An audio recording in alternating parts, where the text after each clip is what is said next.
Hey everyone, and welcome again to another piece of content from us here at Jena with our brand partners today, Atomic Smash and Piers. Thanks, Piers, for joining us. No problem. Nice to be invited. Thank you very much.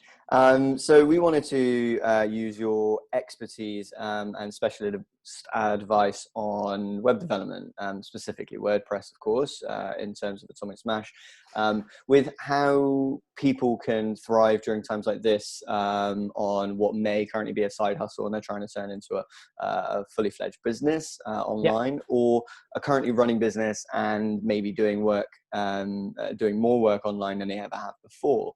But I wanted to kind of like start off by getting some foundations here. So a little bit of an introduction as to who you guys are and what you do, and some insight as to how the world has changed for you during the Corona crisis.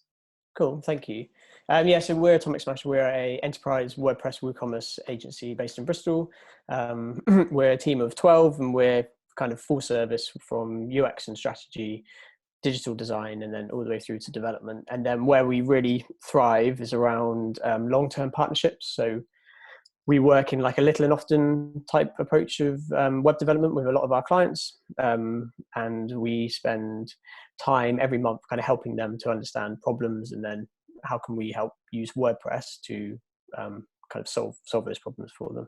And we've been going in Bristol for 9 years now. So we're coming up to our 10th birthday in October. So yeah, and it's been amazing, really. Like, our journey in Bristol has been really exciting, and we're really lucky. We've got a very good team that we've built over a number of years. People stay with us for quite a long time, and our clients have all been with us for a long time as well. So yeah, so it's kind of business-wise, it's quite good at the moment still for us. I sat in on quite a lot of agency calls, and some are struggling, to be honest, and it feels like, because our client base is quite diverse, and in the way of kind of they all work in different sectors, we have felt the impact a bit less than some other agencies who are a bit more specialist, maybe just dealing in travel sector or hotels or restaurants and things like that. So for us, we haven't initially seen impact too heavily, but we are kind of getting ready to be as responsive and reactive as possible if things do change, take a turn for the worse. Sure. And then kind of with regards to how it's like impacted us from a work perspective, it's been really amazing to see the team kind of really come together to work remotely, and put in kind of extra efforts around people checking in regularly just to make sure everyone's kind of mental health is good, pulling together things like we're going to try and do maybe like a quiz, like a team quiz. We used to do like a film night in the office once a month, and we want to kind of try and continue that kind of culture, but online in some capacity. So we found like there's this like Netflix thing where you can like all watch the same film at the same time. So we might do something like that, but I think probably a quiz or something maybe with like a little bit less screen time. If anyone's got any suggestions for that, that would be quite useful. But yeah, and yeah, so it's all good.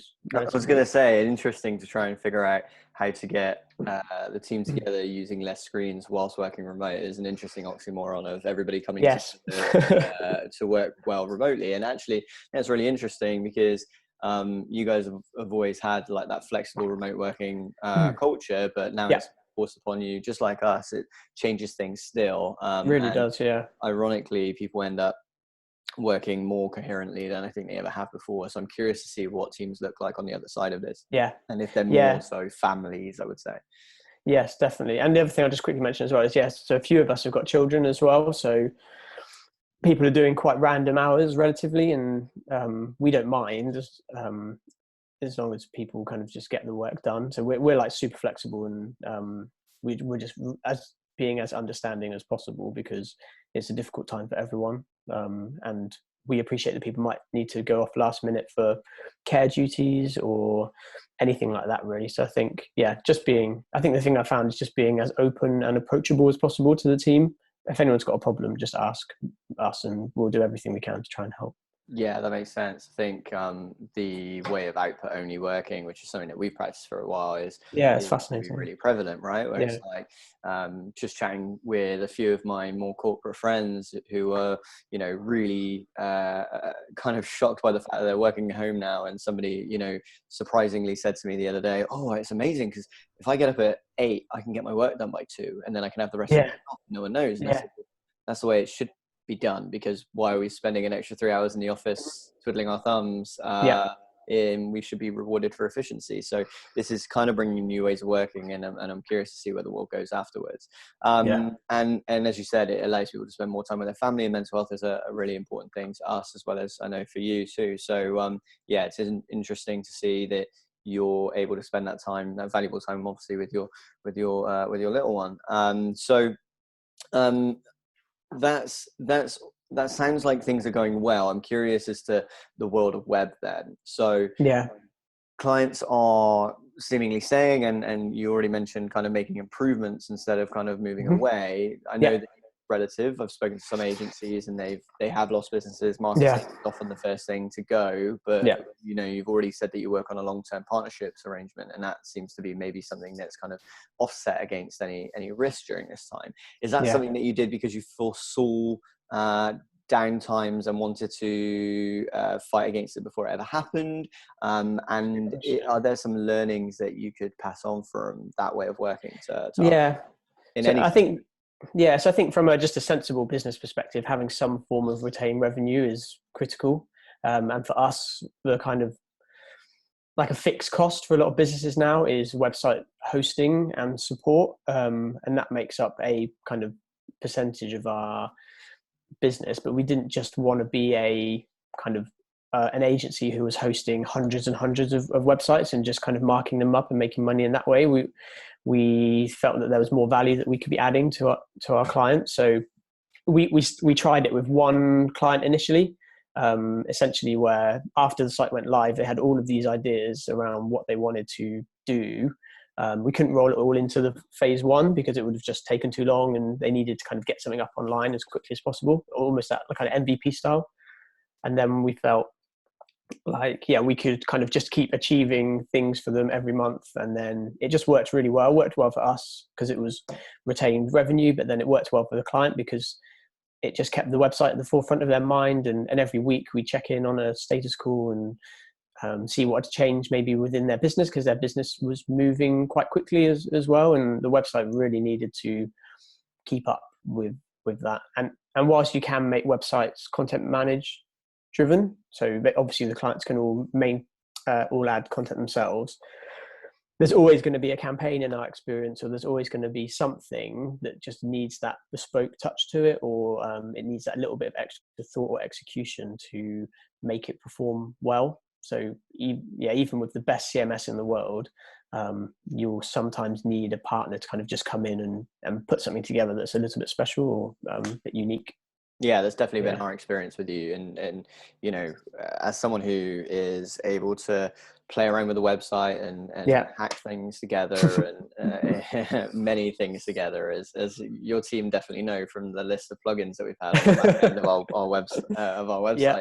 website, it's been invaluable. So yeah, we basically, for anybody that doesn't know, we've ended up building our own website the whole time, and it ended up being something that looked very pretty on the front end, but was not quite the neatest on the back end, where the code is and where all of the plugins etc are. And so yeah, what you've done is come in and help tidy all of that up and help improve Mhm. and deliver on things that were kind of just ideas for us. Like we can do the basics, but there were bits and projects where it needed that extra special touch, and Yeah. the team have been fantastic with that so far. So Mm. couldn't obviously it's my job to say this, but honestly, aside from the brand partnership piece, couldn't recommend Atomic Smash enough.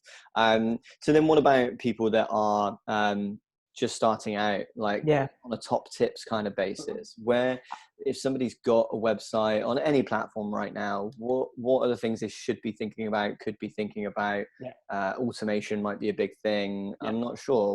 What are your thoughts? I think like you just said, actually, for anyone who's starting out, a platform like WordPress essentially is really good because you can put something together yourself. And when you want to kind of do that fail fast, fail quickly approach, and you just want to try and get something online and you want to try a few different ideas and see what sticks, something like WordPress that's kind of CMS driven is great.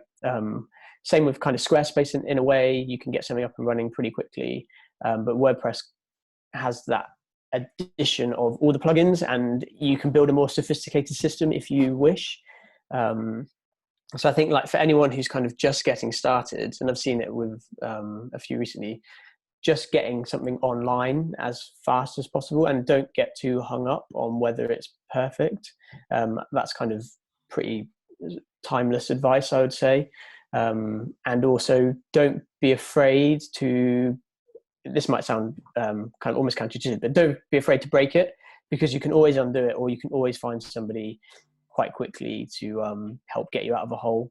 I think a lot of people are very afraid of breaking their websites because they don't really understand how they work.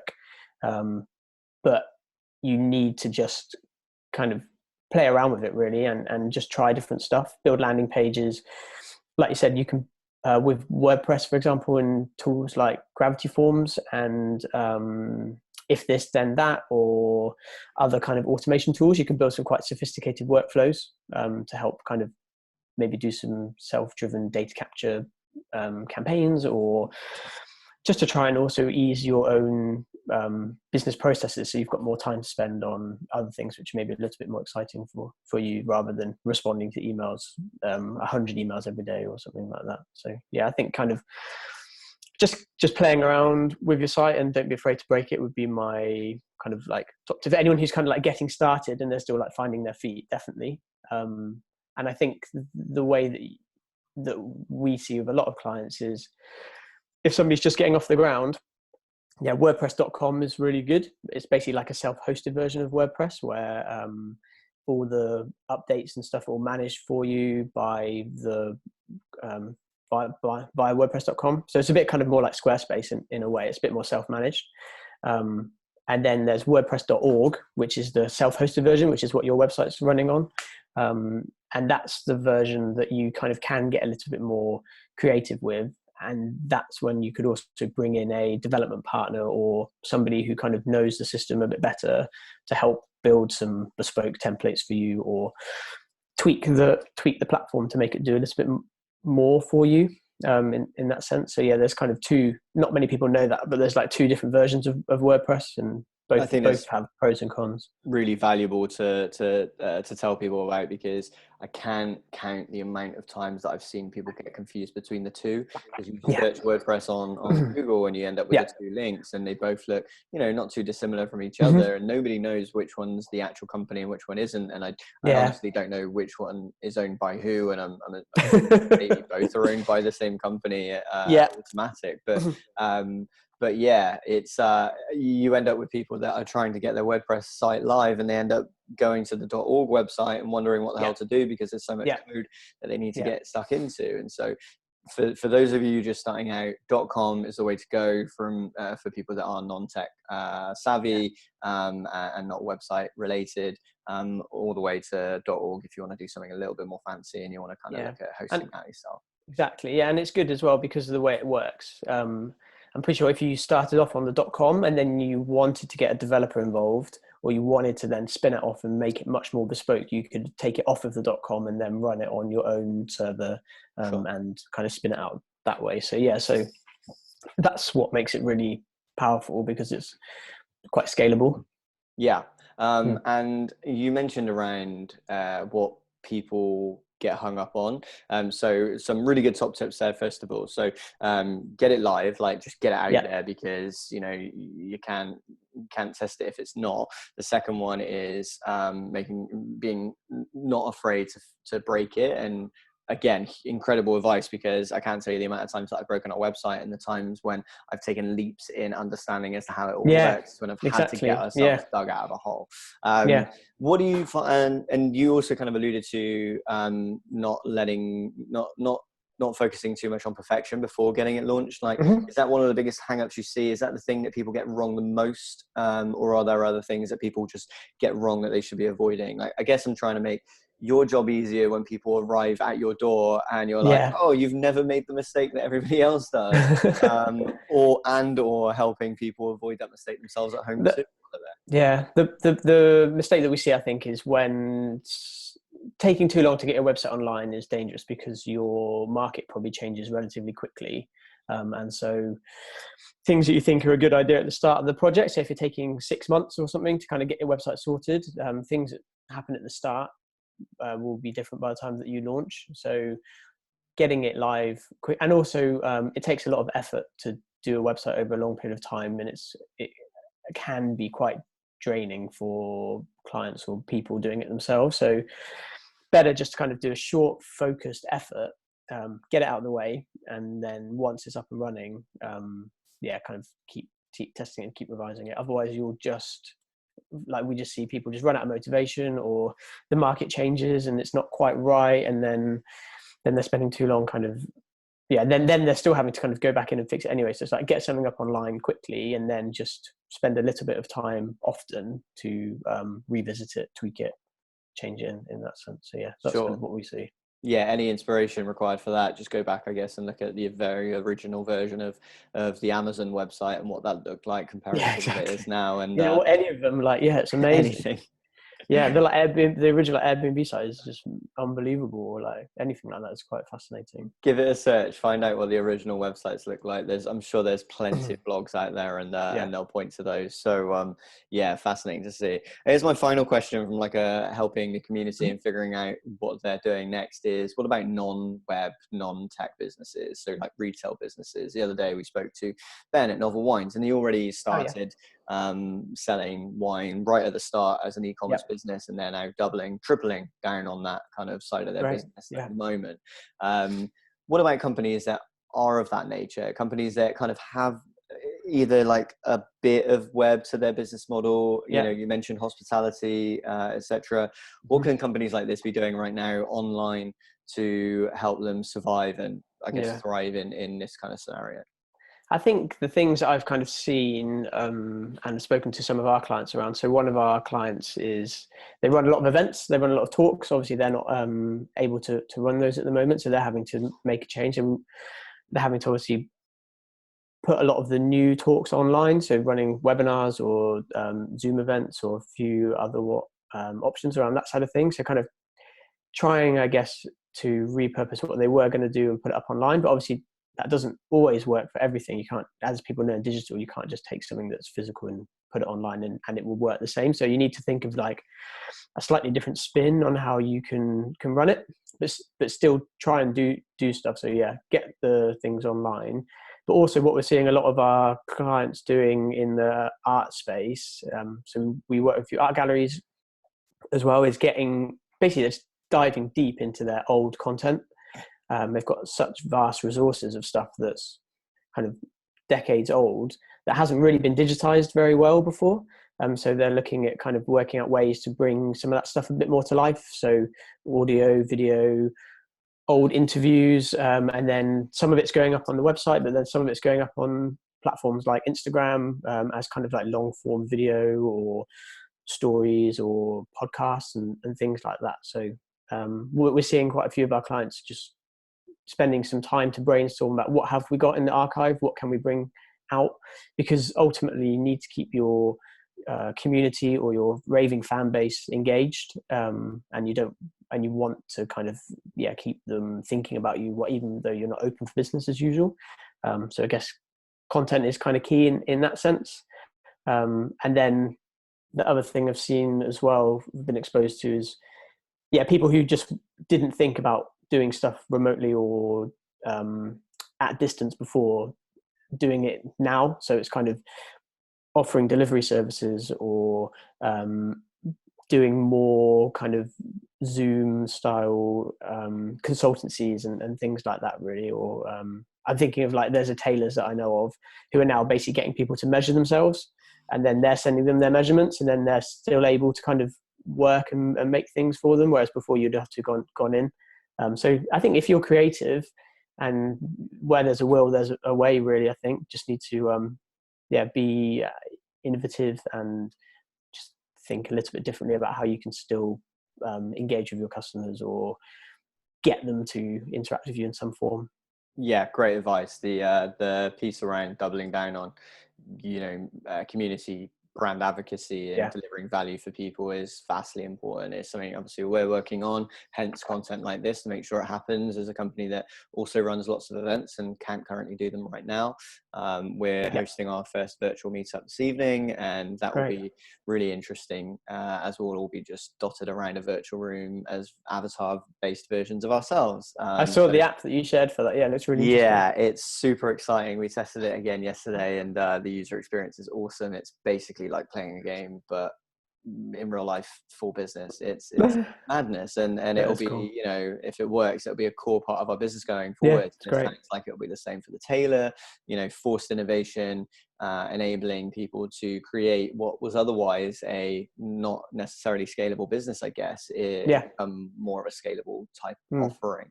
I can only imagine that on the other side of the crisis, we'll have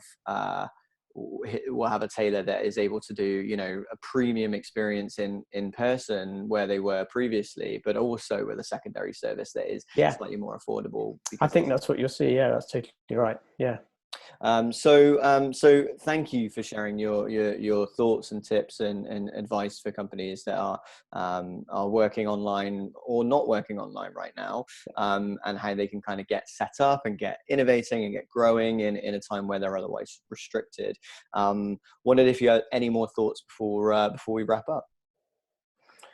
No, I don't think so. I think it's just kind of just saying, I guess, like at this time, it's just all about community, and it's like keeping in touch with your clients, just offering to help as much as possible, not always looking for monetary rewards. It's just being as friendly, and I think a lot of friendliness goes a long way, especially in times like this. So yeah, that's our ethos.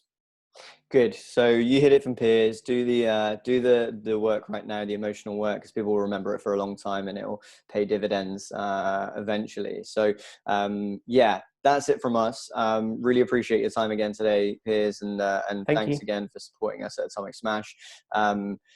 You know where we are if you need more content, guys. Just check out Vision. It will be there on a regular basis now during lockdown. I'm just jumping on Zoom on a constant, on a day-to-day, multiple times a day basis at the moment, chatting to really interesting people like Piers.